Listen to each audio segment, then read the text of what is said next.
Hey everyone, thanks for tuning in to the 9th episode of the Not a Classroom podcast. My name is Kevin Foster, and today I'm talking with my friend Kenzie. We go into all things marketing, psychology, and social media, and quite a bit about TikTok and influencer marketing, but also some things with personal finance and some bits about job loss and getting laid off. So there's a lot to unpack here and some dilemmas and cool facts. So I hope there's a lot to enjoy. But before we get started, I want to read out a passage from the book A Wild Sheep Chase by Haruki Murakami. I finished reading it recently, and I don't know if it relates super well to the podcast, but I thought this passage was too cool to pass up, so here goes. We can, if we so choose, wander aimlessly over the continent of the arbitrary, rootless as some winged seed blown about on a serendipitous spring breeze. Nonetheless, we can in the same breath deny that there is any such thing as coincidence. What's done is done, what's yet to be is clearly yet to be, and so on. In other words, sandwiched as we are between the everything that is behind us and the zero beyond us, ours is an ephemeral existence in which there is neither coincidence nor possibility. Again, thank you for tuning in. I hope you enjoyed the podcast today. All right, so Kenzie, do you want to tell me a little bit about yourself and your interests? Yeah, I guess starting with school, because that's where we met. Let's start there. I studied marketing at Oregon State, and then I have been working in tech sales ever since for the last year-ish. What else? I like psychology. I like marketing. I like yoga. I like social media. I like a lot of things. Okay. Yeah. Well, I think something that always interests me about you is you're definitely into, like you said, sort of consumerism. You like sort of studying it, but you don't like maybe personal consumerism. So yes, I want to understand better, like, what's your relationship between marketing and your own consumption, and how do you deal with that? Mm-hmm. It's a fun balance in my life because I hate business. No, I have trouble with companies being very like for profit, and that being the only thing that they look for, and the environmental impacts of excessive consumption, and the way that marketing just like influences people to keep buying and keep buying and keep buying, and they have all these fun ways of doing that. And I think that it's really fascinating because it's something that I'm fascinated by, because it's something that is happening all the time and everyone's experiencing it. We live in the capitalist world. So being able to study it is really interesting. But it's just not, I don't like the outcome of it. Yeah. I like the impact of it, but I like thinking about how people are like mind controlling. Yeah, we're not but yeah. I get you. I think something that's interesting to think about is sort of the reflections of industry marketing on people. And what I'm wondering, is there something that you've learned from marketing that you think is pretty important that maybe people don't normally think about, that could be, I suppose, valuable in some way? Yeah, I think I guess there's two pieces. The first is that marketing is not just advertising. I think most people, and I think when I started like studying marketing, I thought that marketing was just advertising, but it's kind of this whole, it's kind of just like everything business. It's the price of what you have, and or the price of what's being sold, and kind of what does that mean. Something that's lower priced will give you different thoughts about a product versus something that's higher priced, regardless of the product. Like, just the price has an impact. There's the item itself. Is it higher quality? Is it lower quality? How does that impact your perception of it? And then, like, where are you getting it from? So if you're gonna go like a mall store is very different in your mind to like a store that's maybe like in an old house that's on a cute street or whatever. So they all like all of that is influencing you, not just the promotional side of it. So I think that's a really like important thing to understand. Yeah. Along the same lines, everything is intentional. Like to think that you're not being advertised to, that you're not being marketed to, that you're not being influenced, that you're like in some way not experiencing those things, I think is like a huge trap. Because everything is intentional. I mean, it's not just like one person at a company marketing. Like that's a huge aspect of what a company is doing. There's people, that's their job. They go to work 40 hours a week and think about how to get you to buy things and how to increase their profit, whether it be designing their product differently or, you know, everything.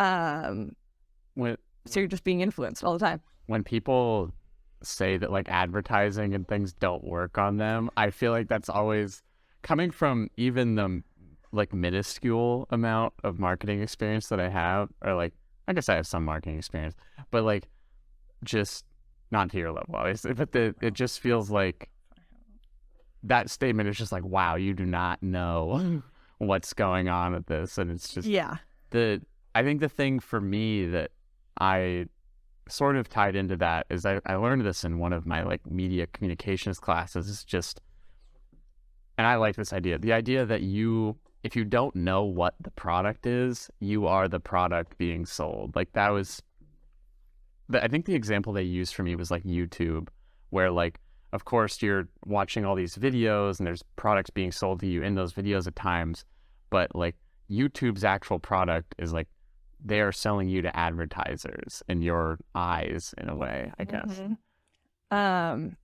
It's one of the things that makes social media, I mean, social media is like linked with advertising. It exists because of advertising, because of marketing. Just the fact that you can pinpoint somebody's interests based on what they're consuming, and then you can sell directly to them. And it like, it just, you're getting the people who want your things. And in a way, I think that's kind of nice. Like, I get shown stuff that I actually do want. Yeah. And that actually would probably meet my needs. But then it's like, is it something I need? And I think that that's a huge, I guess, kind of like we talked about with consumerism. I think that we want so much, and they want us to keep wanting, and they want us to want to change ourselves in some way via a product or make our lives more convenient. And that's not necessarily a bad thing. It's just kind of the impacts long term on ourselves and on the planet as a result of like consuming stuff that we don't necessarily need, or maybe more than, I guess, you want, but you because there's a realm in there of wants that like make sense. Yeah. But then it's like, when are we taking it too far? Yeah.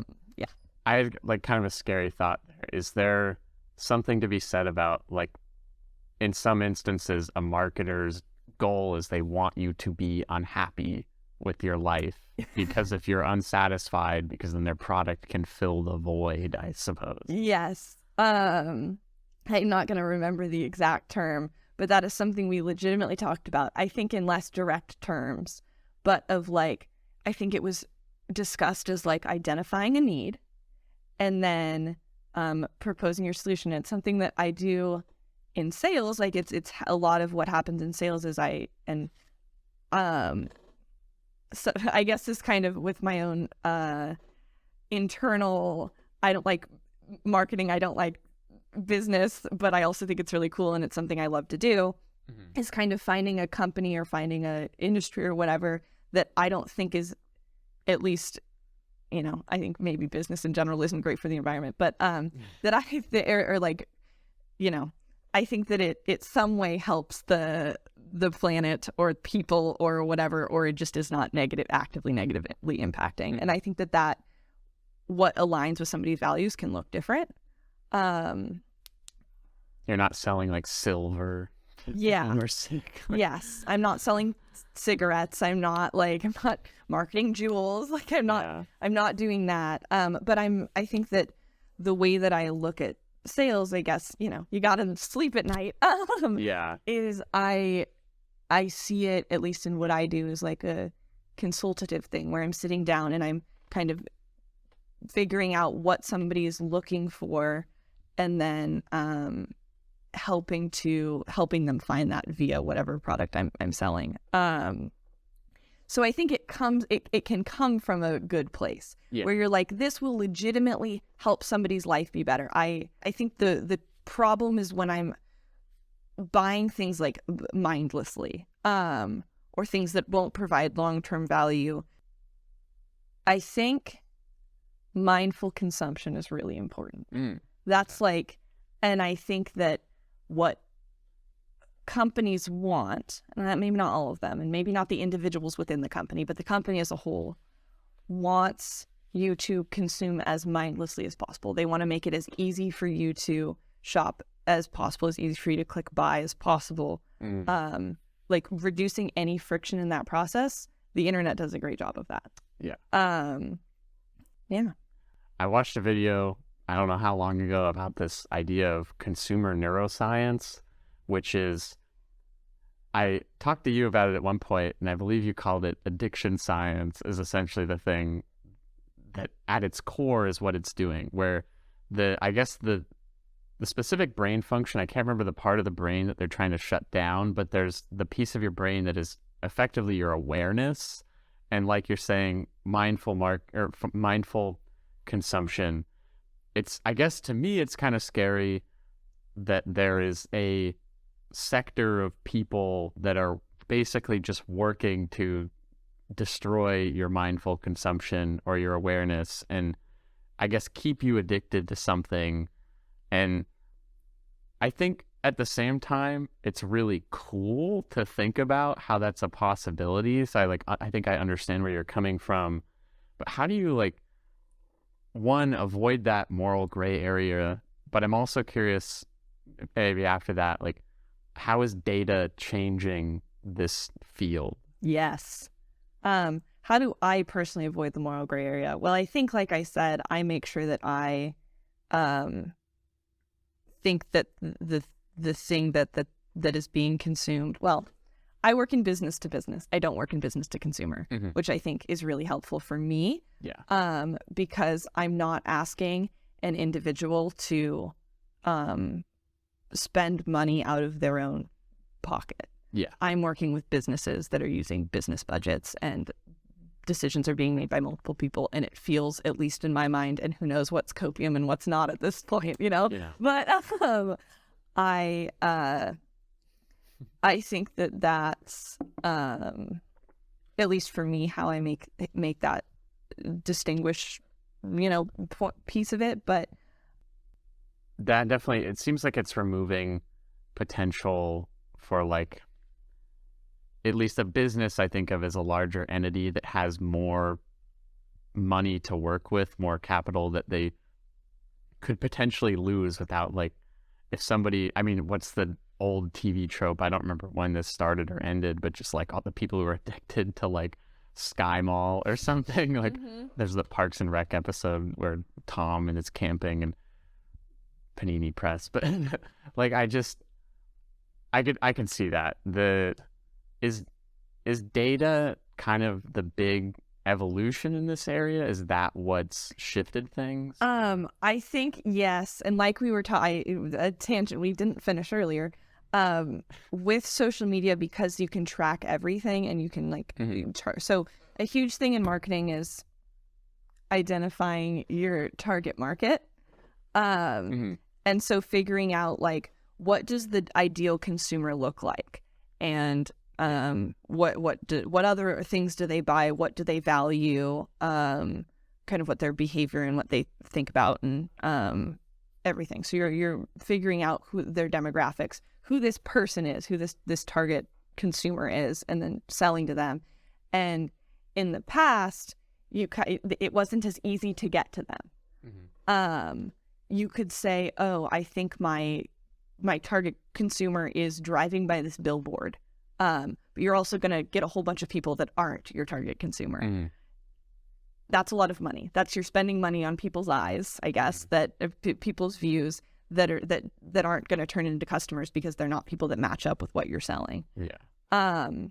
Whereas now, because of social media, you can because of all the data, because of everything, all of the information we have about an individual person online, it's a lot easier to market to them exactly what that they will buy, that they will want. So it's kind of, and then it makes it easier because it makes it more cost effective for the company. It's big. Yeah. Do you think that it's good for consumers to be aware of that? Is it valuable? Is that something you think is valuable? Yeah, I think it helps with the mindful consumption. And again, I think because there's, from a purely business standpoint, it's really cool that you can say, hey, I've perfectly identified this person who will benefit from my product. And I can get exactly in contact with them, and it's so much easier now. Do they need your product? Can they afford your product? Are you pushing them into something that maybe isn't a good choice? I don't know. That's more of the moral gray area. But I also think it's just cool that you can tell there's a lot of internal tension here. Yeah. But I think it's cool at the same time. I think it's interesting to think about the sort of the bad it's interesting to think about both sides of that, because now that I'm thinking about it, you could actually probably improve some level of ethical standards with this in some ways by targeting more specifically to people that you wouldn't take advantage of, but that whether or not that's happening, I don't know. But the other side of it, I don't know. I got really into this whole watching this guy CoffeeZilla take down crypto scams and things, and my dad said this thing recently about we're living in the thief economy, is what he said, which I think it's an interesting statement at the very least, and just seeing how, at least with these crypto scams, the marketing is almost it's almost like it's just too good to be true. But when it's too good to be true and you tell people they can get rich quick, they can fall into this so easily. And I think, I don't know, I get kind of stuck on industries like that feel like they're designed to screw people over, which I guess maybe crypto in general isn't, but maybe it also is in a lot of ways. Yeah. I mean, things like get rich quick schemes, things that specifically, I think, credit cards. What's another one? I read this book called The Index Card. It's an investing or personal finance book, and I was kind of shocked on some of the insurance and financial advising stuff. With insurance, something if there's a hurricane and your window breaks and water floods in, that might not be covered under flood insurance because the wind or something is what broke your window. And it's that's not necessarily a marketing problem, I don't think, but sometimes it's well, it is called flood insurance and my house is flooded.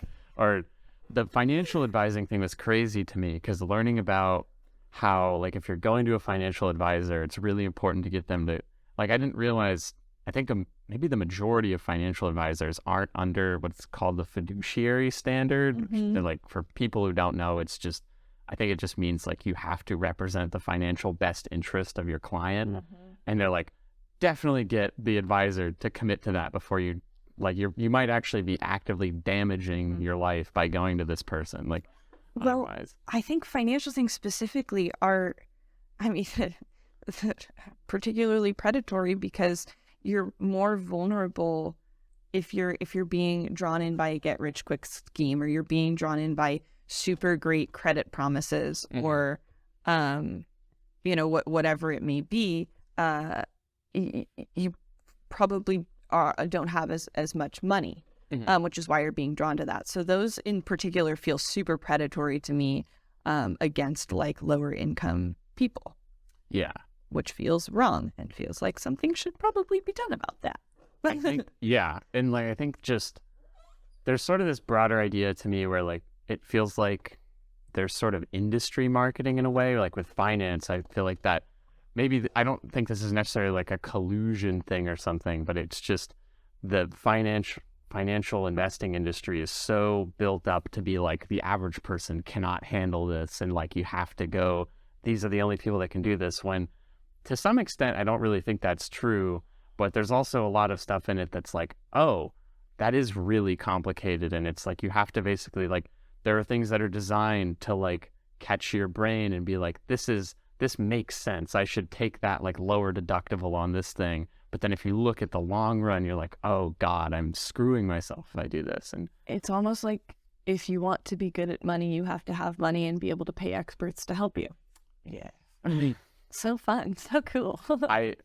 I still have the book, and I'm just like, I'm going to leave it somewhere, hopefully where I'll remember it, because I have even though the book is not long, but I'm like, I have no capacity to remember every detail in there, and there's so many things. Like, I'm reading, and I've been trying to read it for literally years now, Money by Jacob Goldstein. Oh, yeah. Goldstein. That's cringy. I don't know how to pronounce his name, but whatever. He's sort of the Planet Money guy or something. I don't know.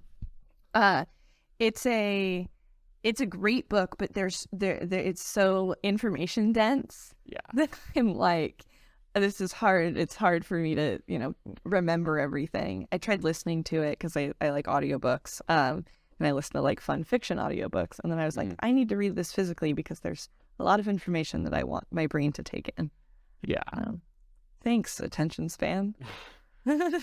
On the topic of attention spans, the next, I want to dive into a lot of social media stuff, and starting with kind of the internet culture and how things have shifted over what's really only, to me, feels like 2 decades. I guess there's been a lot of stuff coming up, but like, it feels like the attention span is a big talking point, but just what do you think the influences of social media on young people? That's a very loaded question. There's like a million things in there, but yeah, is it good or is it bad?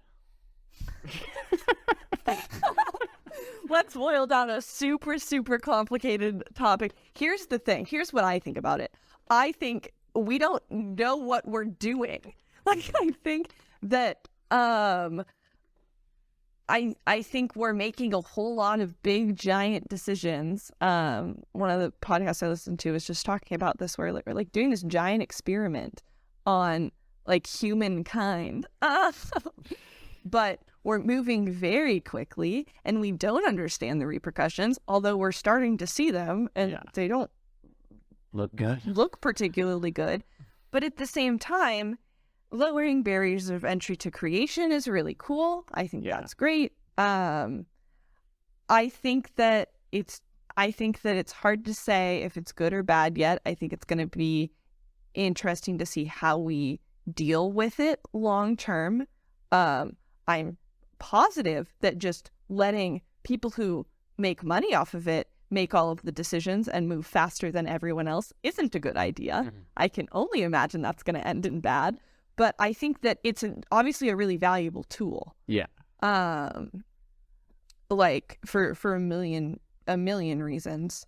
But I think we just don't know, and we need to maybe, I don't know, slow down, or just maybe we just need to be a little more cautious. I don't know. I think that the thing that gets me is just what feels like almost an inability to exist outside of it, and you're stuck. Like there are people who do it. There are people who walk around with a flip phone like year round, and I'm like, how many people still do that? I would love to know. It's so rare. I don't imagine it. I don't know anyone personally that does it. Like, but I don't use a ton of social media because I just think that it's not where I want to put my time, but I have my other like addictions. Mm-hmm. Like, I feel like a lot of the time I spend more time than maybe I want sometimes on YouTube, and just relatable. I try, like, you gotta have your fun times though. Yeah. You can't be productive all the time. And this sort of just feels like this question of, to me, it sometimes feels like I'm fighting for my own time. Yes. And you've mentioned to me like feeling in control of your own consumerism or consumption, and is that being taken away by the direction that we're moving? Yes, I don't have it. I don't have any control. I also, well, I try to not use social media very much. I kind of have a like binge relationship with it, where I'm like, social media is so bad. Like, I feel like it's not allowing me to meet any of my goals outside, and it just sucks me in. And I'm like, okay, I'll watch one video, and then hours later, I'm like, being able to control my consumption is really, really hard, and they want it to be hard. So I get it. I don't know who they is, but whatever. So I like delete it all, and then because it exists everywhere, I somehow end up with it back again. And TikTok is not on I try so hard to like put things in place. Like, for a while I had Instagram blocked from my browser. The Instagram ads were driving me insane. They were like constant. And I was like, I don't really want to be seeing ads all the time. Thank you though. And now, and then I would have TikTok. I would just download it every once in a while as like a little treat. And then I would accidentally binge it till like 4 a.m. And then I was like, this is bad. And then I have to delete it. But TikTok, generally, I don't feel like I don't use very often. But now they've got these short form videos on every platform. Yeah. And I would use YouTube as like a go and watch a longer video, that maybe it would be easier to stop after. But now I see the stupid shorts, and then I'm scrolling on shorts for hours. Well, and they promote, it's like compounding too, because they promote that for creators to do. Actually, I don't know if YouTube is very good at that. There was a period of time for a while where it sounded like you don't make like shit on shorts on YouTube, but there are other apps I feel like where they're promoting, do this thing. So now it's like the creators have incentive to do this. You'll get more likes, and then that feeds back into like it. I just want to be able to do the things I want to do outside of being on social media sometimes. Like sometimes I want to sit down and watch a movie, and like that's legitimately hard to do when it's so easy to just scroll through TikTok. And then I think in my head, oh, a movie's so long, I'm gonna like I have to carve out a whole 2.5 hours for that. And then I get on some short form video, and I'm like, okay, I'm gonna scroll through these for 10 minutes, and then somehow it's 4 hours later, and I'm like, well, I should We don't have video, but Mackenzie's gesture was very for 10 minutes. It's just that's what I remember now. The consumer neuroscience thing was like, the idea was that you don't even feel good after an hour. You're like, I don't even know why I'm looking at these videos and stuff, but you keep doing it because it's your brain is broken down to a science. Like, I heard it described at some point with most content outside of these like short form flip between one to the next videos. You have to choose to watch something, whereas with the short form videos, you have to choose to stop watching. I don't know if that was on the podcast, but Caleb and I did talk about that. Oh, okay. He mentioned you used to have to search for something. And but I'm sure it's come up more sophisticated other places than on this stuff. I love it. This is very sophisticated. Thank you. I love it. Yeah. So I think that's a huge aspect of it. Of just not being able to stop. I think sometimes I think about it, it's so funny to me, with advertising. You mentioned it with Instagram and how the ads were driving you up the wall, and I get that on YouTube frequently now, where sometimes I'll be watching something and I'm like, wow, I hate this ad so with such a passion that I will just get off of it, and I'm like, maybe I'm better off for that.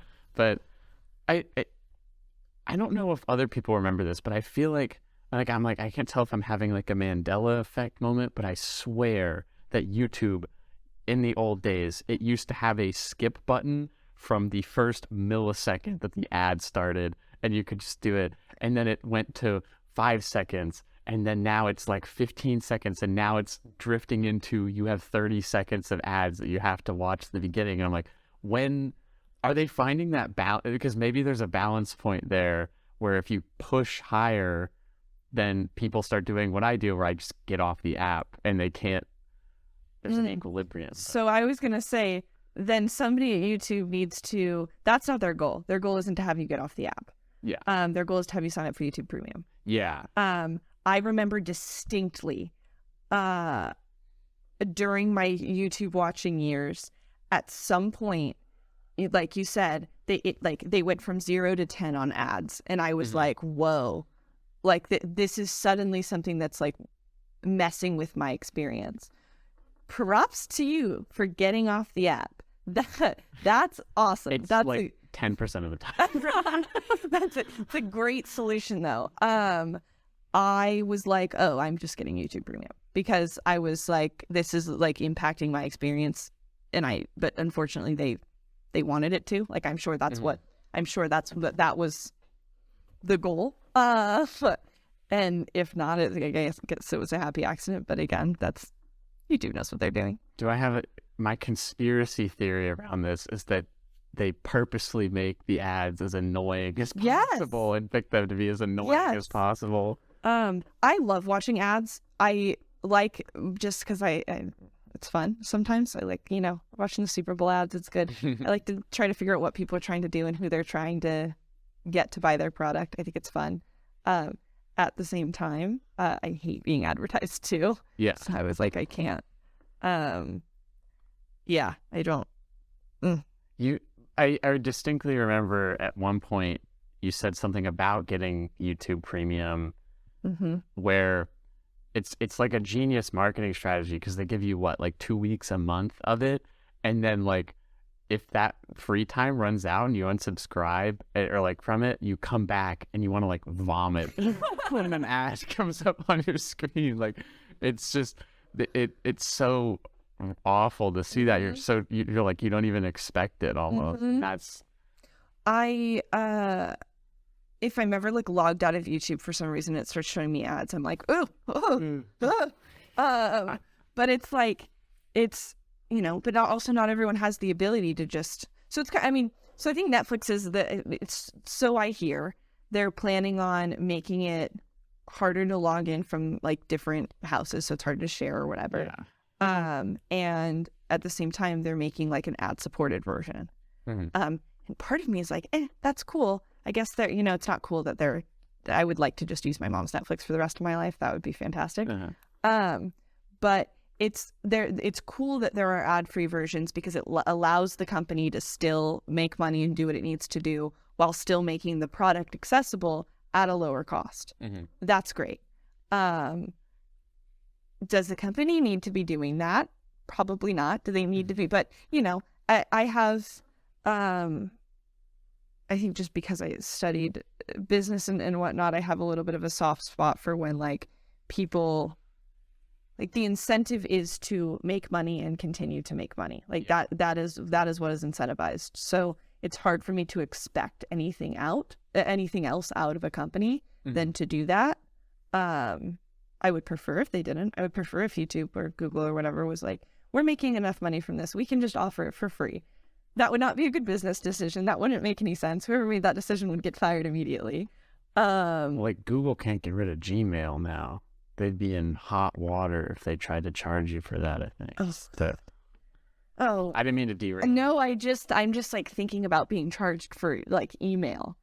I feel like I heard somebody talk about it at some point. Like I think there could be substantial, like potentially legal action against them if they try to do something. But it's like, I bet somebody at Google is probably kicking themselves like, fuck, why didn't we make them pay for this? Because it's such a good service. But like, they have the storage thing now, but like, I think unless you're a business, like ideally you can keep that in check, or like you got to spend some time doing it, but it's maybe not worth it to spend money consistently. Yeah. Granted, Apple cloud stuff. Yeah. But it's not, to be fair, I think at this point, it's like fairly reasonably priced. Like I think, I don't know, I pay like $3 for my cloud photos to be saved. Yeah. $3 a month, which like, would I prefer to pay nothing? Yeah. But it's not like they're trying. It's not the worst. Yeah.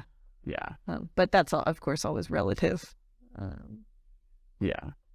I think on the Netflix thing, I remember thinking about the dynamics of that, where you're offering an ad-supported tier for I guess for people who are, it's to an extent for people who can't afford the upper version. I just thought it was an interesting, I'm sure there's a niche in there, but I was wondering how much of the market they're actually going to capture with something like that, because I would have thought that the majority of people would probably just buy the full version, or it's like you're now trying to market, to an extent, a luxury item at like a halfway point. That, I don't know. That was a curious point. Yeah. Yes, but that's interesting. I think that the I guess good thing for them is that they can offer a cheaper version without it devaluing their full version. Because I think sometimes when, I guess, luxury products have a, like, I can't think of any examples right now, but certain brands will completely detach themselves from other brands of theirs because they have a higher end and a lower end, and they don't want you to know they're the same at all, because it will devalue the higher end brand. yeah. Remember when I said marketing is more than advertising? Yeah. So I think that's, so it wouldn't do that, I don't think, because, if they're already making the service, the cool thing about digital companies or whatever, software companies, is that it's not like it's going to cost them that much more to offer I guess let's go to Hulu, because Hulu has their ad supported and they're not ad supported currently. Continuing to offer an ad supported Hulu is not going to cost them that much more. In fact, it'll make them money because they can make money off of ad spots.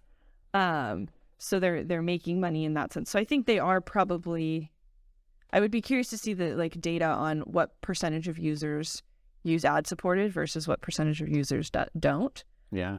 But I assume that they are making money off of, that it is valuable to them, and that they're addressing enough people's needs. Otherwise they wouldn't be getting advertisers. Yeah.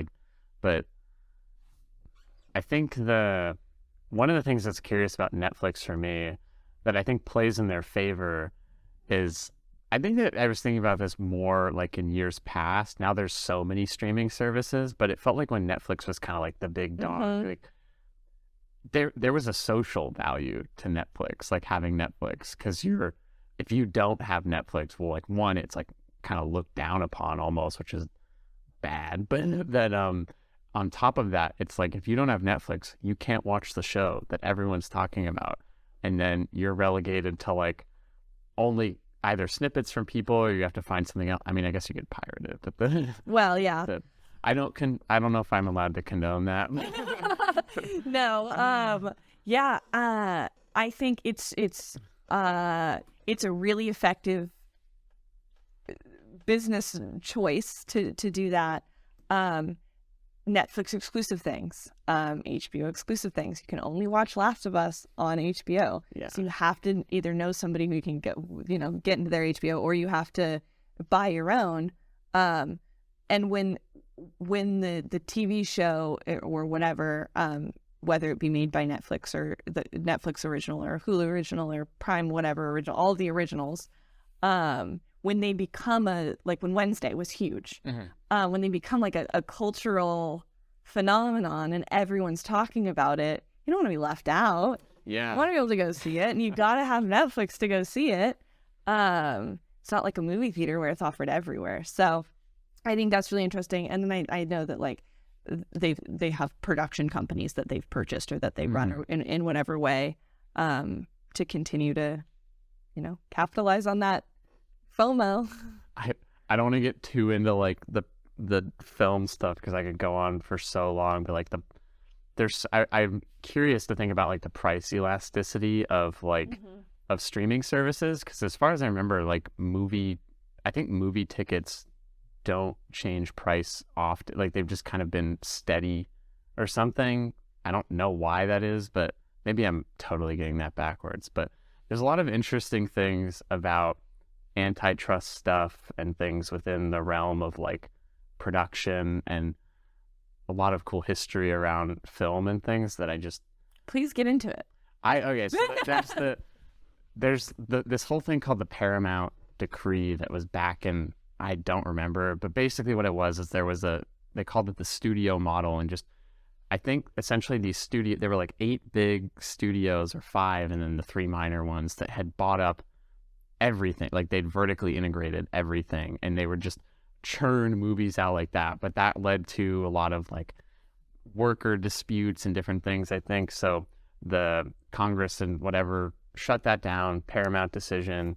And so they broke it all up, and then it turned into it actually almost like killed the movie industry and killed Hollywood, I think. And then you had like The Godfather and all of these things in the golden age of like filmmaking that kind of brought, or at least that era, that kind of brought things back. And then we got into blockbusters. But now Trump overturned that decision, which honestly wasn't like a huge problem. I don't even know if it is a huge problem, because the studio thing was so far removed, and the way that theaters work now is just so different, because they like owned the theaters and stuff too back in the day. That was actually, I think, the big thing, one of the big things for the antitrust. The theaters were getting screwed. But so during the pandemic, when all the theaters started shutting down, I was starting to wonder, and I don't think this became a big thing, but for a bit I was wondering if these streaming services were going to start buying theaters places,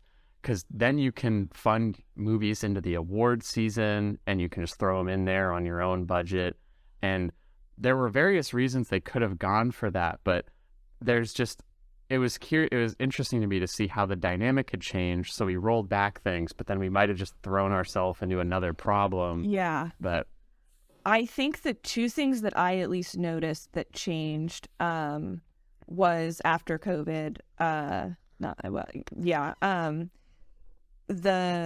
When things started to open back up, movies would release, like a Prime movie or whatever, would release in theaters, and you could only see it in theaters for the first 2 weeks, and then it would release on Prime. So I don't know, like, it forces people to go to the theater to see it. I don't know what was happening behind the doors.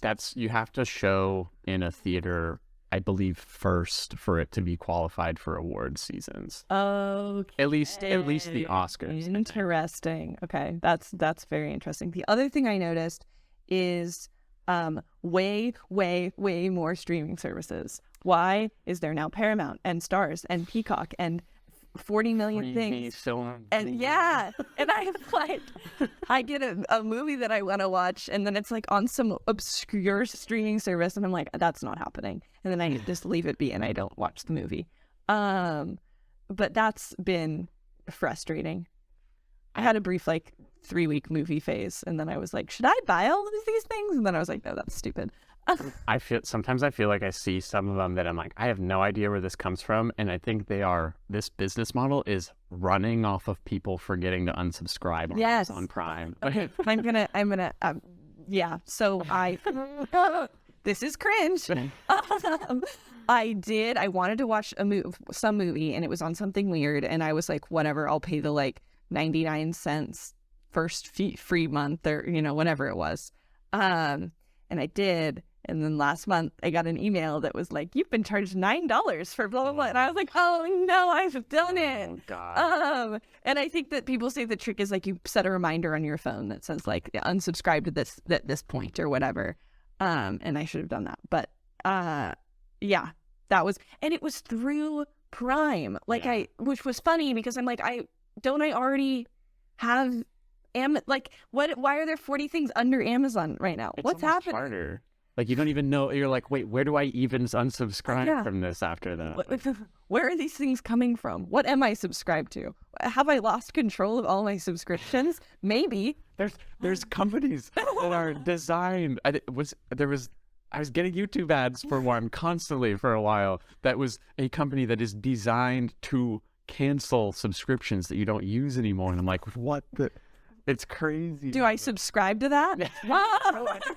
I think it might have been a subscription service. It was insane. Oh, that was like, so funny. I'm like, you need like a flat fee for like, here, get rid of anything that I haven't used in 2 years. Yeah. But that doesn't make them as much money. But I don't know. Yeah.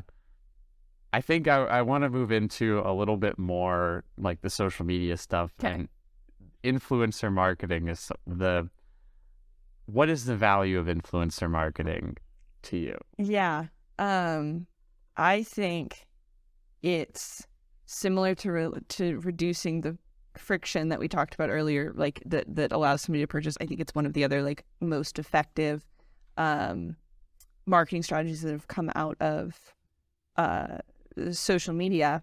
Mm-hmm. Essentially, they create these communities. So when a marketer does like a target market thing, you would say like, okay, I'm gonna target climbers. I'll pick on you guys.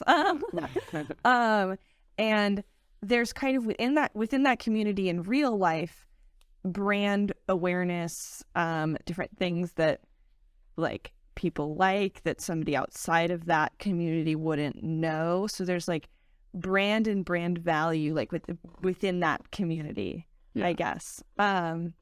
So then when you have a influencer, say to the climbing community, there's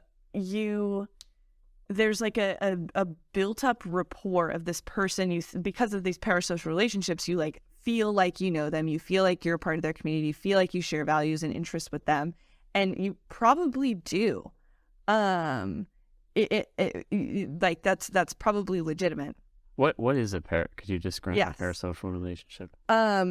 It's essentially the relationship that people have with celebrities or influencers, where you feel like you know them, you feel like you're friends with them, you feel like you have like a real relationship with them, but this person doesn't know who you are. Mm-hmm. I think that's kind of the gist of it.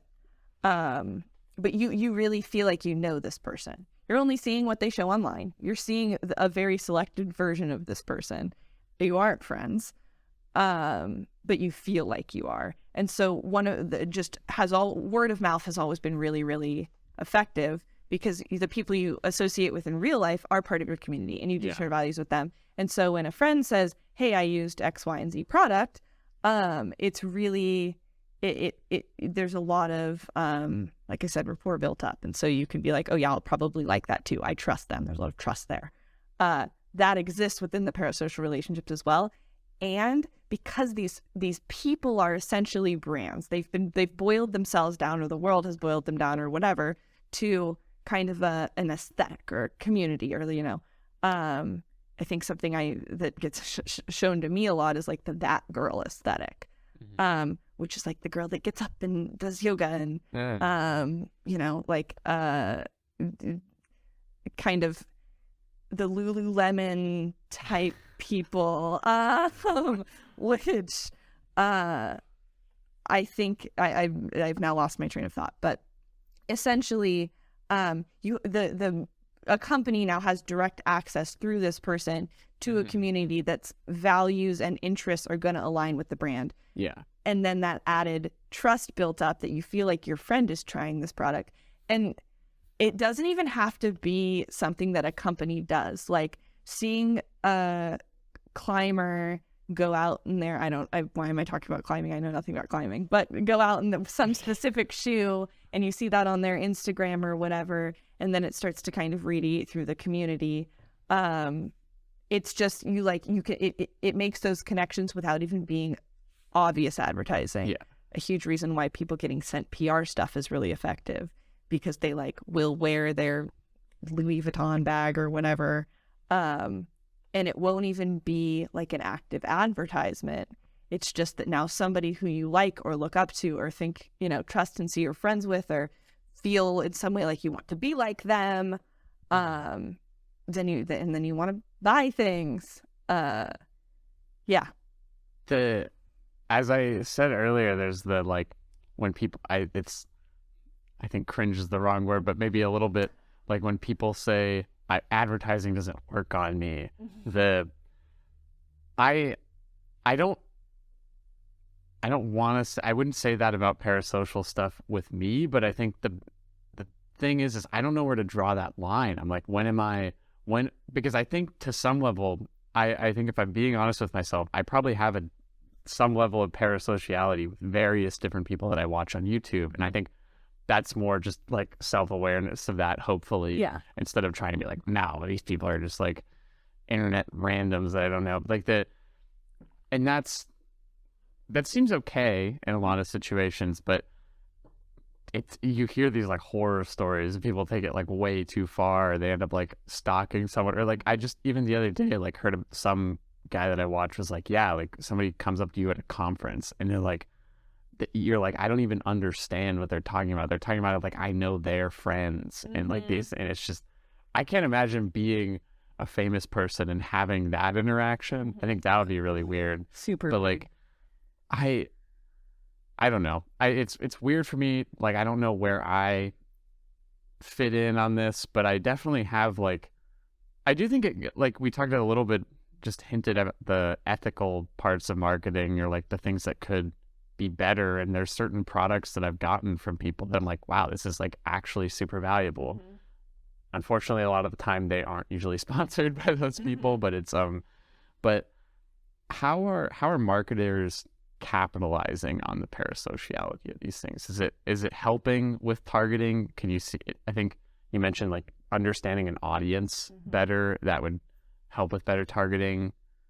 I think it's just it's like the trust in the word of mouth. And I guess to give more context to it, you like, we experience, a huge part of marketing is branding. So that when like a company kind of defines, it's something I see on the internet these days, because so much of branding is has to do with social justice, I think, or like climate justice, or some sort, racial justice, some I guess more liberal ideas, and I think Bo Burnham in his in Inside at some point had like the bugles or whatever, and he was, I don't know what it was, some chip, and he was we're against racism or whatever. And I think a lot of people are like, why are companies, why are they having these opinions? This doesn't make any sense. And it's like, obviously to sell things, but brands do that outside of the political sphere,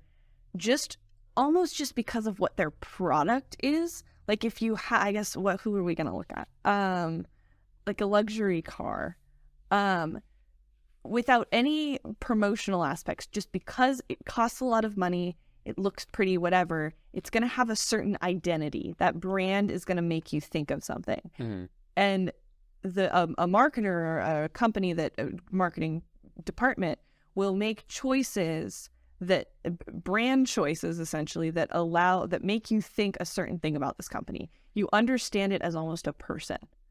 It has these different identities, and that can be the social things where, some companies' whole thing is sustainability. And so you understand that's like what this company's for, and kind of helps you have categories in your mind of why you would buy from one thing versus why you would buy from another, because you understand this product and this brand as a whole identity. When you can connect that to a human being's identity, it makes that brand seem more human. So the more human you can make a brand seem, the more it can feel like essentially like a person. Relatable. Really relatable. You kind of understand the way that when you walk out into public, you can kind of guess what type of person, probably incorrectly, because people are nuanced, but you can kind of guess somebody's values by what you see them using, or the way that they present themselves, or what type of things they wear, or what they do. And brands know that, and they play to that. So like a truck company is gonna like have values and things outside of just being a truck, that kind of play into this whole identity. And when that's done really well, it doesn't even have to be an internet thing. Like, again, you can go to a climbing gym and be marketed to there just by seeing what other people are wearing, because you understand brands. Yeah. And this is probably all happening without you're making these subconscious associations without your knowledge. Yesterday I saw some guy's pants and I was like, I've seen someone else wearing those pants. Those pants look cool. Maybe I should look into where those pants It was so funny when Sean Michael, my partner, when he started getting more into outdoorsy stuff, I was like, are you wearing my dad is really outdoorsy, has my whole life. I was like, are you wearing those pants that my dad has worn like my whole life? That's so funny. Just because like when you start to get into those communities, and a lot of the time it's probably a functional thing. It's because the product's good. That people that do a certain thing do it. But again, it just creates this identity, and when that's done really well, it makes it easy to make people buy your things. Yeah. I mean, the way we consume, the way we shop is a huge identity driven thing. But I don't, if you think about things you buy, it has a lot to do with, your personal interests and how you want to present yourself to the world and what you want to do. And when you get a new hobby, you probably are going to consume a lot to kind of get into that hobby and be good at it and be a part of that community that you want to be a part of.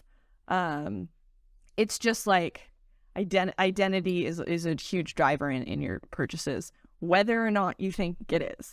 Yeah. If you, every time you make a choice, if you reach for a Coors Light versus a Bud Light, like you're probably like have understandings in your head of what those things mean, and you are making a choice. Again, probably subconsciously, but again, marketers do things very intentionally. Yeah. You're probably doing that because of something that somebody did in their job.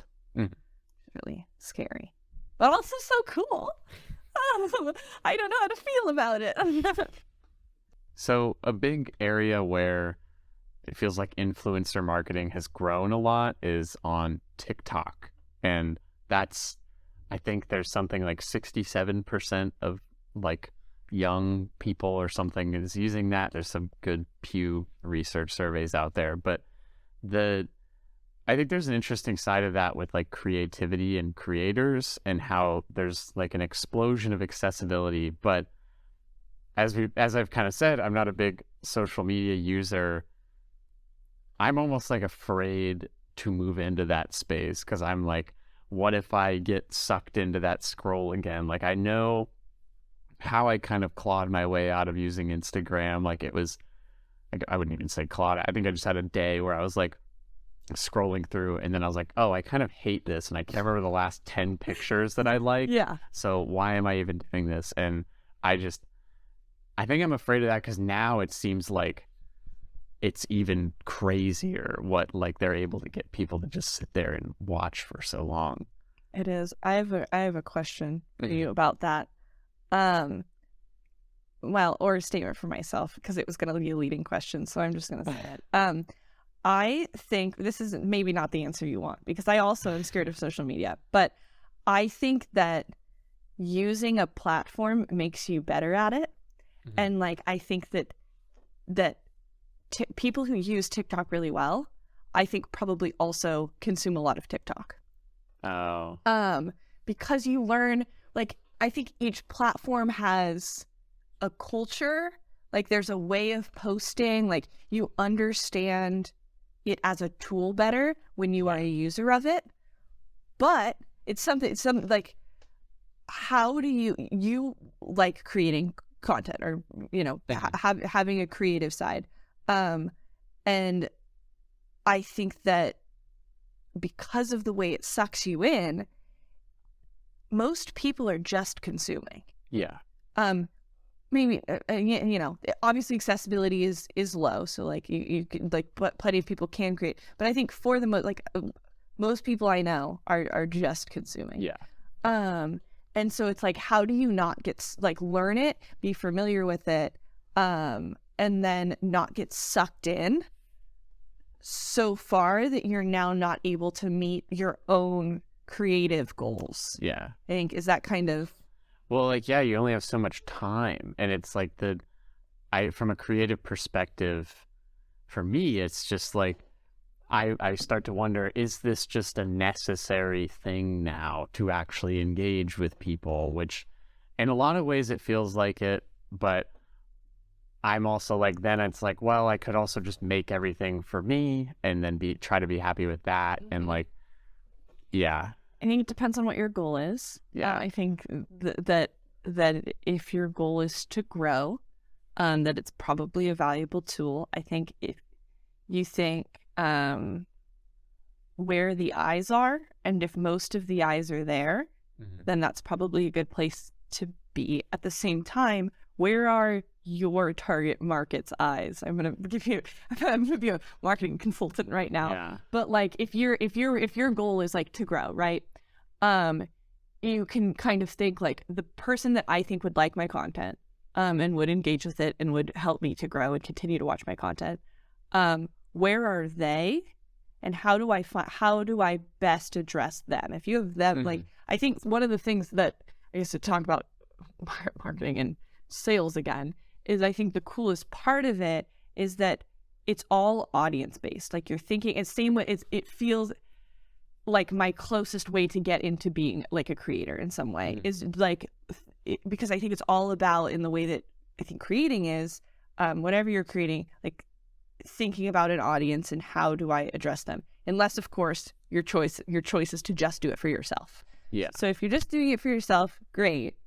If you are, if there's aspects of it that are, I want this to grow, I want this to, which I think sometimes people think that that's bad. I personally, I don't think that that's bad. If you want to, if your goal isn't just to do it for yourself, great. If it is, great, whatever. But yeah.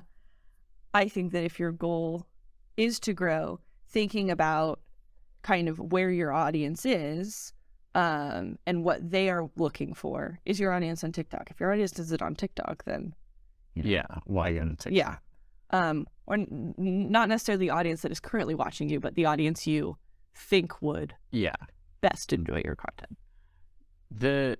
I guess from like the user side, there's a lot of things, and I think this is just more social media oriented, maybe less influencer marketing, but like, it seems like over the past few years we've had a lot of concern over attention span like changing or depleting, or like how I would say there's maybe even some ethical concern over how these platforms capitalize on people with like various disorders like ADHD and then just addiction. Like, it seems like social media, TikTok specifically, is like a platform that's designed to be addictive. I think an interesting question is like, for you, is could you imagine a more addictive platform than TikTok?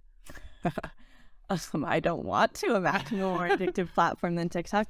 Okay, this is funny. So, because I was listening to John and Hank Green's podcast the other day, and they were talking about how Mark Zuckerberg is really obsessed with the metaverse. He's like, this is going to be the next big thing. And they had said, I already enter the metaverse. I don't need to put a headset on. I don't need to, I do it when I pick up my phone and the whole world goes away. I think you had mentioned something earlier like this about that too, but like you get sucked in and your time doesn't matter and the physical space doesn't matter, and you, for all intents and purposes, are in the metaverse. And so I guess, could I imagine a more addictive platform? I'm sure somebody will figure it out. Yeah, like it feels like it has to advance. But I'm hoping no one does. Yeah. I hope. Well, and it's like then is society just gonna move towards that, and then you no longer, it's like a participatory thing. I have a changing my seating position for this.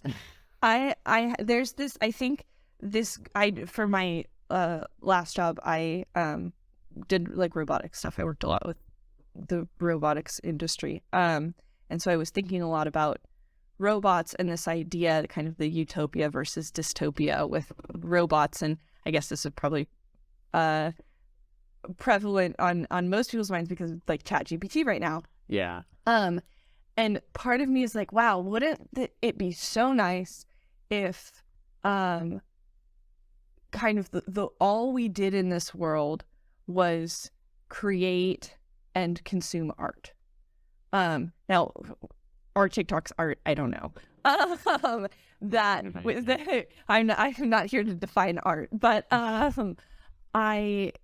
if we were just like creating and consuming things that we enjoyed, and whatever technology was doing all of the hard stuff, like that sounds kind of utopia. If all I had to do all day was sit on TikTok, that would be cool. However, do you feel good after TikTok? Like what are the impacts socially as we create these like niche groups that aren't connected by physical space, but by, internet space? So, you see your community in the real world and you're like, I don't fit in with these people. Our values don't align. Yeah. Because you can find people who are more and more like you, and then the world around you becomes people who are more and more like that, or more, farther away from who you are. So, I think there's part of me is like, oh my gosh, this could be some beautiful utopia world where we could all just like create. And, I unfortunately think that would be driven by, product consumption in some way. Like that would be an aspect of it that would suck. And, am I talking about WALL-E? Is it? Well, I was going to say, I just finished reading Brave New World, which for those who haven't heard of it, it's often compared, I feel like, to 1984, which I haven't read. I was trying to figure out which one I wanted to read first, and then somebody was like, yeah, if you read both, you'll hate the second one you read. And I was like, okay, I'll read one for now and move on. And then but it was, I guess in a way, I'm like, I could see how, I think Brave New World requires a society that is governed by like a really harsh like state. But in this society, it's like, I guess you could say that it would be technocratic to the sense that like the corporations would kind of govern what people do with their time because their services are so addictive. And is that any different than what I'm experiencing right now? Am I already there? Are we in the Brave New World? I did read that book, but I don't remember anything about it. I was a child. I guess in this sense, it would be like the Soma, which is like the magic drug that they have. It's like would be like just like TikTok. I was gonna say, yeah. But I don't know. It's kind of hard too, because I guess like it's hard for me to say from that book if the Soma, like, do they afterward, like they seek it out whenever they're feeling bad, but it doesn't seem like they have negative effects following it. But then it's like, okay, is it just negative to not be on it? Is it negative? Like, and it's kind of like with TikTok consumption, is like, would you feel bad if you just did this 24/7? I think I would. Yeah. I mean, I also feel bad when I like over drink. Yeah. Like TikTok is a drug. TikTok is kind of a drug, but like, it's interesting to look at it from the other perspective. We're spending all this time talking about consumption, but there's an element of fame there, obviously. But I wrote down these stats from this survey. There's this survey in like, I think it was 2019, and these kids were given the option of being a teacher, pro athlete, musician, the classic astronaut, or like a YouTuber/vlogger. And at least in the US and the UK, the highest voted answer was a YouTuber. And I guess, why do you think that is? Is it just fame? Is there something else there? I think fame, and I think that it, to the outside, seems easy. And I also think that a lot of people want to do creative work. Mm-hmm. I assume the kids are not thinking. I assume the kids aren't thinking about that. But like a lot of people's content, there's kind of there's like two types of content. There's lifestyle content, and then there's like actual. But like there's commentary and that other side of creation. And I think that they see people with just like with money doing. I think that from an outsider, it looks like something that's like easy money for little work. Mm-hmm. And when people who get big on YouTube talk about it, it's not easy work. Like it's a job like every other job. Yeah. But I think that it seems to pay well. And then, I think that there's for people who are really good, but not really good, but really famous. And then I think on that, there's the aspect of fame as well.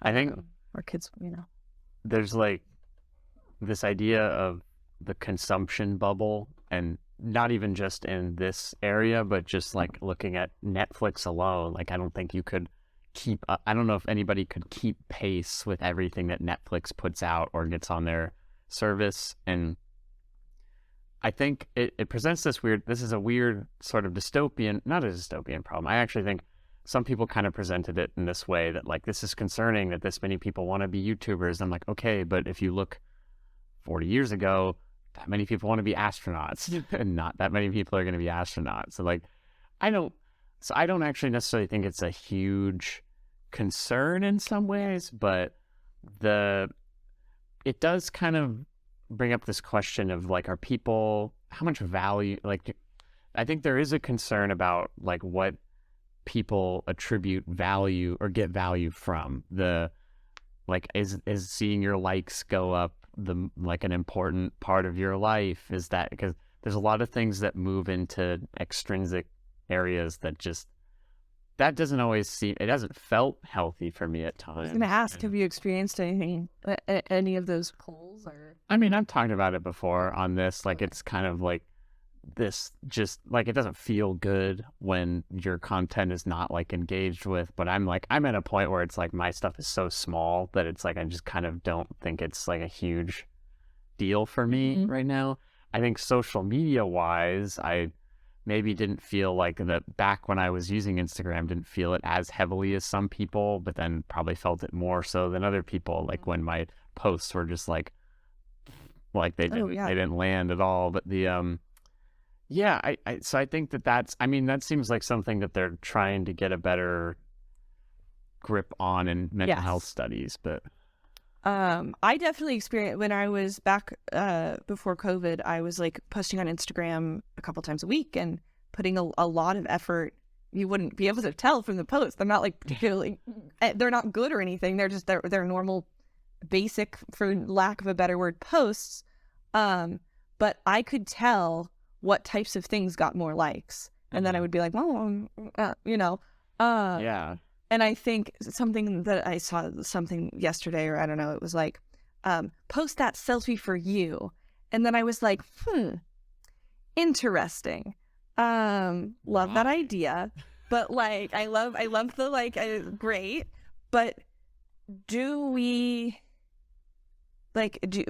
social, like, why would you post it if you weren't, like, why would you be interacting? I mean, even if like a text message to my group chats with my like closest friends, maybe this is a me problem, but I or like hang out with people in person. When a group of us went to Sun River a couple years ago, and people make jokes and you try to get a reaction out of the group, and like I think there's just like a very normal social aspect of like seeking external validation, and of course that shouldn't be the only way you feel validated, and that shouldn't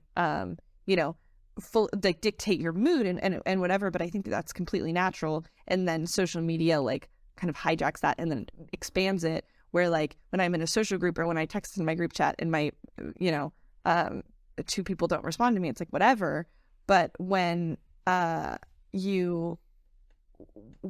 stakes are so much higher and the rewards are so much bigger, and it's like you're getting hundreds of people interacting, or if you're famous, hundreds of thousands or whatever, I could see how that would, like, as it grows, be increasingly like a weight on your shoulder. Well, God, they talk about people who like, when you get really famous, like reading, they like don't read the comments if you can avoid it. But then there's also like you almost have to if you want to like grow, or like you want to like understand what the problems are with things. But I distinctly remember Bo Burnham talking about, he was like, I was sitting down to go to the bathroom just so that I could go on Twitter or something. I'm like, oh God, that sounds like hell. Yeah.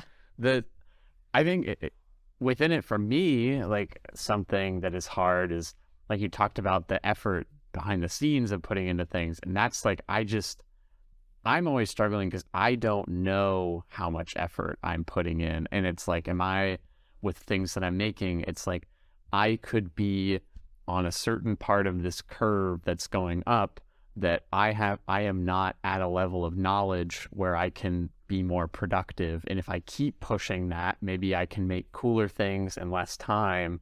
But then at the same time, it's like, okay, I already feel like I'm putting a lot of effort into things sometimes, but then I'm like, but it's like, it's not that fancy a lot of the time. And like, do you feel like you're getting better?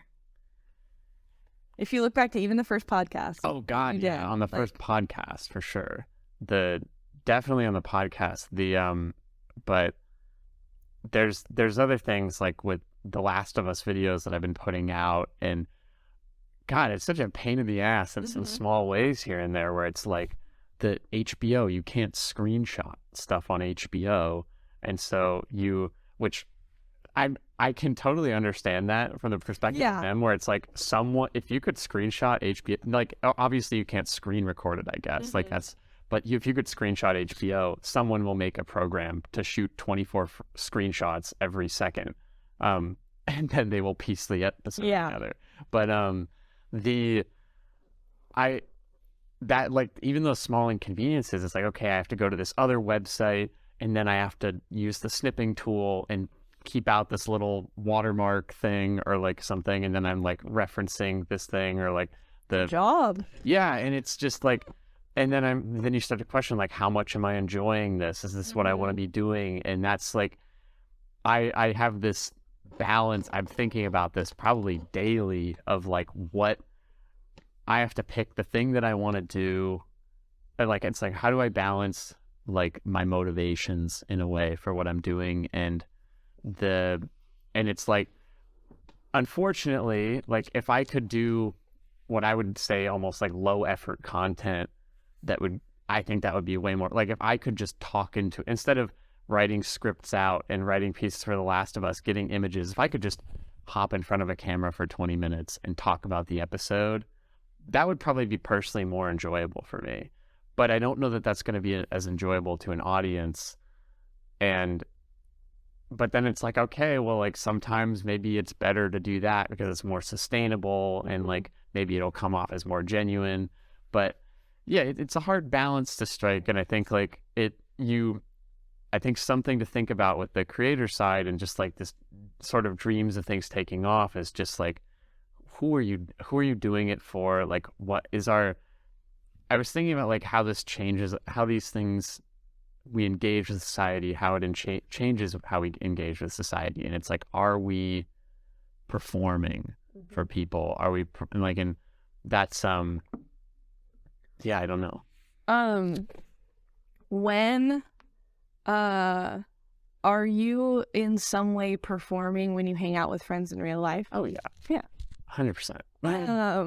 I think, I said that really quickly without thinking about it a lot. No, yeah, me too. Like I was just saying with like the text messages, like there's, I think I always joke about like creating content for people, like my close friends that I'm like, I like texting them in a way is like creating content, which it's not, but I think it's like, how big's your audience and what are you looking to get out of it? Are like some interesting aspects of the whole, who am I doing this for? And but being performative as a person, I think is normal. Yeah, at least to a degree. Respect of that. Yeah. I think anyone who says like I said that post a selfie and it's like, I'm doing this just for me. Like no, like I don't. Or, you post something and it's like solely for yourself. Maybe I'm not giving people enough credit. I think it's also like, it depends on what performative means to someone, because I think when you're with a group of friends, you're not conscious of it a lot of the time. Or versus like if I'm making a video and I say like, I open up with, hey everyone, well, and it's like, I look back and I'm like, what am I doing? Like I can't start off with this. Like, but it's, so I think there's definitely differences, but I don't know. And takes a lot more effort. What you're doing takes a lot more effort. just, I think mentally, yeah, whereas like, and obviously, And time-wise. well, yeah, Yeah. but I don't know, I think this is related to what's going on in life, and just like, I have been in the job search for a bit, and you were recently laid off. I was. And I wanted to get like what emotions were tied up in that. How did that feel? If you're Bad. I cried a lot. It was, I mean, and I think that I want to start with, like, I am in a much better position than a lot of people. I guess context. I work in tech. I think I said that. And tech is obviously laying a ton of people off. And my old company let a bunch of people go, and I was one of them after 6 months of being out of college and working a new job. But I think I was not in as scary of a position as lots of, like, I'm young and I don't have dependents, and like, to lose your income as a, like, you know, parent who, like, maybe you're the only health insurance that your whole family has, and you have kids that you have to feed, and like, that is like so much scarier. And so I think that even though it was like super disturbing, I think that it happened at an okay time for me, and I think it could have been a lot worse. To go back to your question, I have, like, wrap up a lot of my identity in, like, academic and professional success. Like, that's a huge, that's like, I'm about to move across the country for a job. So like, that's the huge, priority in my life, and something that I care about, and something that I get a lot of validation from, and something that I like, kind of what I try to be really good at. And so even though, like, and I think I over time was able to look at the situation and be like, okay, your whole, like, my job title, like, everyone who was doing my job title, it doesn't exist anymore. It was really a wrong place, wrong time thing. But when it's hard in that moment, I think for me, like, rejection wise, it felt like a huge rejection. So there was that aspect of it, of being like, oh, if you were better at your job, like, this wouldn't have happened. If you were, if you had done things differently or whatever. And now when I think about it, I don't think that's true. I think I could have been fantastic, like, but in the moment when all those emotions were fresh, that was a huge piece of it. And then, thankfully, I think that the company did a really good job taking care of the people. And so, like, it wasn't like an immediate, like, no income and no healthcare. And there was like a pretty solid falling ground, which I'm really grateful. I think that a lot of tech companies didn't do that, and people would, like, receive emails, and that was that. And, and that's very scary. And it didn't feel like that. I think it was handled as well as it could have been. Which I think was great, but it's still scary. Like, even if you have a falling ground, to be like, well, cushion, it's still scary to be like, well, I don't have, like, I have to, like, when you have a job, obviously it could always end. But to be like, well, I see the end of when I stop, like, having money to live, like, and I need to deal with the problem before that. So it was scary and really, really emotional, and I would not wish it upon anyone. But I also think it happened at a time that taught me a lot about money, and I will tell everyone who is listening to have emergency savings. They are so important. Build them up when you are young as quickly as possible, and have them, because then I think it makes at least the financial aspect of it a little less scary. So learned that I will never, I will have an emergency savings from now on. That's like the first chapter of the book I was talking about earlier. I just like it would never. I think that like you're young and what do you mean? And why you don't think that something's gonna happen, and then something happens, and then you're like, oh, I like all I could think was, oh, I get why people say to have emergency savings. Like I get it, and there's various reasons why just losing your job isn't the only thing, but yeah, I think lots of emotions. That was a big thing. How did your perspective on money change? I was buying a lot of things that I didn't need to be buying, and you can live a lot smaller than you think you can. I think is like, or that I can live a lot smaller than I thought I could. And money, to an extent, solves problems. Like I'm like, and allows for convenience and in just like very clear ways. And I don't think that's revolutionary. I think we know that. But I think I felt that. And I think in a lot of ways I was like, oh, I can be more mindful about the way that I spend and kind of what is and isn't necessary is a little clearer. Yeah. There's a lot in that book about like tracking your finances and things, which sounds miserable, but like, and use Mint. I love Mint. Mint is Mint? Oh my god, I love Mint.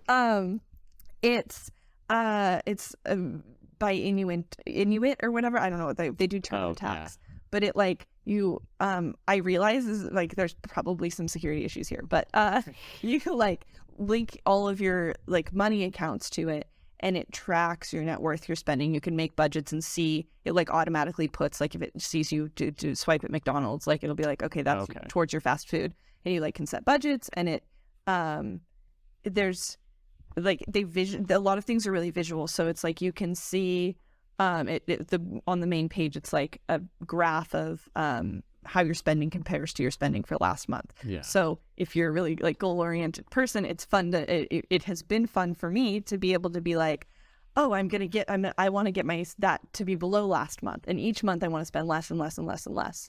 And of course there's going to be a bottom to that where it doesn't make sense anymore. But you're finding the equilibrium. I think it's going to be hard for me after this to understand that spending money is okay. Like there are times like that you can buy things that you don't need when that makes sense. I think that having a good relationship with money is really hard. I think people tend to fall on one side or the other. I was going to say, like, I'm wondering now if there's like a review on Mint or something that's like they took the joy out of chicken nuggets or something like that. Like, I'm sure. Star. But I think with Mint specifically, like you can budget for those things, which I think is really helpful. And you can say like, I want to spend $50 on entertainment this month or whatever. And you can, or kind of, like it helps you prioritize how you want to spend. Does Mint cost money? No. Oh. Fancy. Just an app on your phone. I can show. That's cool. Yeah. Okay. It's cool.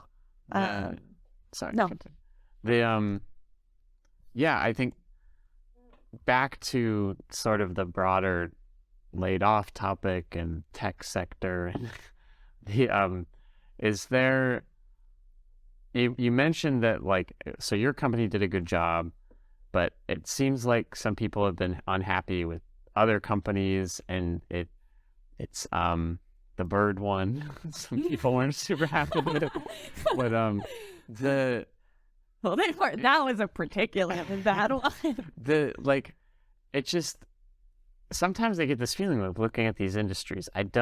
And I can understand it's a profit-making company, and there are benefits to these hiring. Like I think we have to remember the perspective. Like Google had these big layoffs recently, but that was like 25% of the total number of people that they'd employed since the boom in COVID. And like, I still think there's a lot of moral, ethical questions to have within there around causing instability.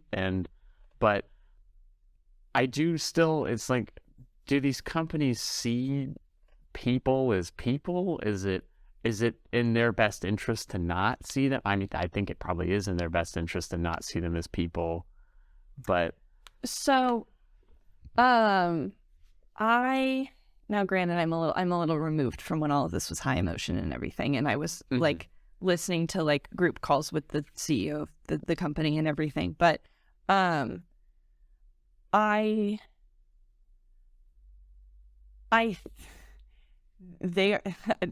think they're making the right business decision. And I think if you're thinking of it, and you can kind of, you can frame anything the way you want to frame it, but they're making decisions that will allow them to be a company long term and to grow more long term. And when you grow more long term and when you stay a company for longer, you're gonna benefit more people. Like if the company was to say, okay, we're not laying anyone off, there's probably other places that they could take some cuts. But anyways, but if they were to say that, and then, they needed to cut those costs, paying people is a huge expense. Yeah. So, it makes sense that that's where you would go cut costs. But, if you didn't, then maybe you survive and keep those people employed for 5 years, but then your costs are wonky and your company goes under, and then you have to lay everyone off. Yeah. And you know what? When that happens, you're probably not going to be able to lay them off with severance and with paying healthcare premiums for a year and with the cushion. So I think that like, I don't necessarily think they made an inhumane decision. Yeah. I'm the econ major. I'm like, it's, yeah. Yeah. I don't necessarily think that people weren't at all considered. I think maybe the bird one. But yeah, it's a hard balance to find. And I think that it's funny. I think something as I worked in corporate America for like 3 years almost. I think one of the weirdest things when I started working there was I became a corpo sympathizer. No, I'm just kidding. But I was like, people making these big decisions that I look at or had previously looked at and been like, that's bad, big bad corpo making big bad corpo decision, is people like me working on a team, like individuals make up these companies. When the board of a bunch of very rich people with a lot of power are making huge decisions. Like, I didn't feel like it was a part of the layoff decision. Yeah. But I think that I mean, they are people too. Yeah. And they have a job, and their job is to make money for the company. Financial fiduciary responsibility. Yeah. I think I just like it's harder to demonize them because they are like a company is made of people. Yeah. And then there's but not all people are good, and not all people are making human oriented decisions. Yeah, I think it all gets really complicated, but like I don't know. I think the thing that weirds me out is when a company, I think I have an okay understanding of the decisions need to be made in certain areas, but like it's always weird when you see this. I don't think this happened at a ton of companies, but when you see like a big layoff happen and then the news will shoot out that they're like, they laid off 10% of their workforce. Their CEO now makes millions more dollars. Yeah. That's always weird. I think I've been thinking a lot about income lately, and just I took like inequality classes, and there's so many interesting theories about even just political theories like the big name socialism and different things. But there's various capitalist theories that change, and an interesting thing that I thought was cool was this new study that came out that was overturned sort of this theory that happiness trailed off at about 75,000. I think now I believe the number is that's about $103,000 compared to when that study was published. The new study, which I think was in cooperation with the people who did that one, showed that happiness continues to grow up to about $500,000, possibly even higher, because I think there's not that many people making more than $500,000, so the data gets harder to find. But I think with just seeing how divergent your happiness can be based on income, I guess it's an interesting point when looking at how many people are making so little income, and then there's people that are, CEO pay has diverged quite a lot from inflation, and I think I always thought it was an interesting topic in these inequality classes, like maximizing happiness and different things, and there's that like a happiness index. And I think what I thought was interesting about this paper is I just think it almost interesting but bad is that it just complicates this a lot more. But first off, I just want to like the above 500,000. I think that makes sense, and I do think that there are plenty of people that are making more money than they need to be making. Say it like that. But yeah, I think that it's hard for me to like understand without having like made very little and made 500,000 or whatever, like without having had that. Like I don't know what it's like to make $500,000. Do you know if that's combined or individual? Oh, like household couples? Yeah. I'm not sure, but I think I don't know. I would like to look more into the details of it, because I'm sure I'd find it hard to believe that happiness is like, especially linear up to like 500. Yeah. I have to imagine it trails off at some point or like, I am kind of curious if there's a certain level of income where it's just, I would almost say it like comfort income or something, where it's just like you no longer have to worry heavily about financial problems. Yes. Because I think that I would have to imagine that that's probably below $500,000, at least to an extent. Yeah.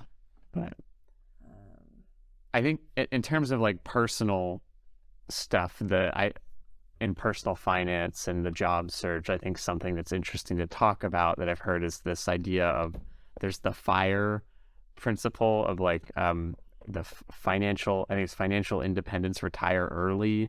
And this is one of those things that I don't know how to feel about. I think the general core principle is like, oh, you save like 50-70% of your income or something.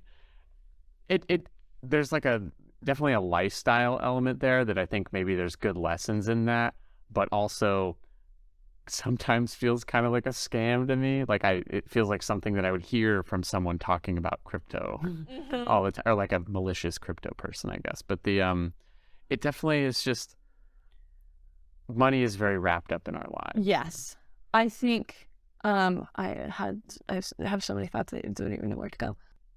Something I hear a lot is that rich people don't get rich by saving.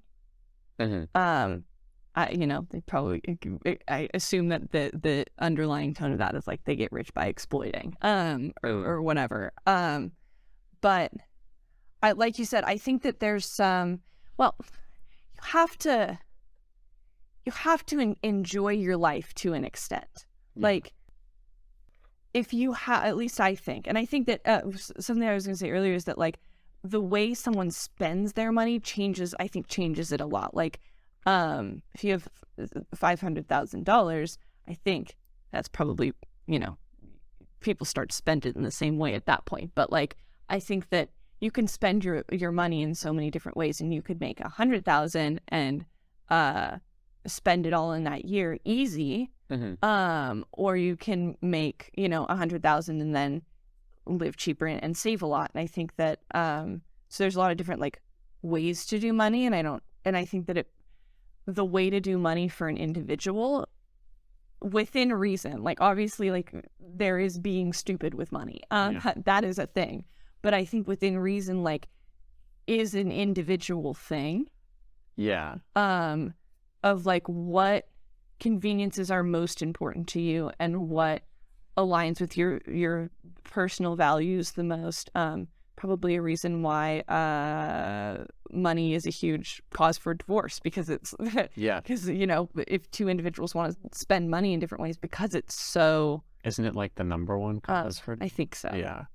But it's kind of like this perspective of you mentioned a healthy relationship with money, and I guess that's different for different people and for different incomes. Like I could watch a climbing documentary about somebody who lives in a tent year round and they're perfectly happy. I don't think I can really do that. I would love to be able to do that, but it's just not my, I love climbing and camping, but that might not be my prerogative. And I think we've talked about all of these different distractions and how money, financial independence, social media, fighting for your own time, and technology working for or against you in different ways. And I think I sort of wonder from your perspective, like how do you keep doing the things that you want to do with your time? I don't know. I think prioritization is huge, because, and it's not always possible. So I have a lot of goals as a human. I like just like health goals, and like I said, I'm very like career and academic focused, and I have a lot of goals around that. And so but there, there's only so much time. So I think prioritization is a strategy that I use, but I like right now I'm trying to move across the country, and I have a pretty limited, I have like 3 more weeks to do it, and I haven't had a lot of time yet. And it's like, I really had to, and I want to see people, and I want to, I have to get all my housing logistics things dealt with, and I'm starting the new job, and there's just a lot going on. When I didn't have it, when I didn't have as much going on, I was doing yoga a lot, and I was cooking a lot for myself. And right now I had to say, okay, what's going to give? Like, there's literally not enough time in my day. And I've made the active choice to be like, okay, I'm going to cook for myself less, and that might cost a little bit more money, and I don't love that, but that's the sacrifice I am able to make right now, and I'm going to make. So I guess like within what can you do and what do you want to do? And then, I'm instead of going to 5 hours of yoga a week, can I do 10 minutes in the morning or something like that? So I think active prioritization of because there is only so much time, I think is one strategy that I like very much rely on. And I think that, but I don't do everything that I want to do. Like I can't. And when I look at like you creating things and you putting out all of these things, I'm like, oh my gosh, this is so, like, I'm consistently impressed every time I don't always have the time to look at everything. I wish I did, but I'll pencil it in. No, but I'm also I guess I'm really meticulous about like what I do and when, and I like plan out my schedules, and I'm like, it's I swear it's the only way to do most of the things that I want to do, or But I'm like consistently admire your ability to do things, and things that are not like actively I think they're probably rewarding inside, but like there's it's not like the world is saying go get a college like the world says go get a college degree, so I think it's easier to go get a college degree, but you're like doing these things that are it's cool, like you like carve out time for them and then do create things. I don't know, we all consume and then you create, and I'm like, this is so impressive. Thank you. I'm impressed. I try. I think I get a lot of reward out of it is the thing. Like, I don't think I would do it if I didn't get reward out of it. But I think I mentioned this, maybe just the trying, and maybe I didn't mention it, I don't remember, but the trying to, it brings up this whole other problem of like prioritization of like prioritizing my motivations for doing things, and like why am I creating? Do I want to grow? Do I want to deal with the distraction of financial independence through this pathway and try to grow this to something? Or do I want to basically just keep making this for myself to stay sane and like just find other methods for that? But I think it's, I don't know. I don't have any maybe good answers for those things, but I just had a thought. That at this point, because of how like hobbies take effort, and I think that I kind of think or thought that it was like, oh, if you love something, like you just do it.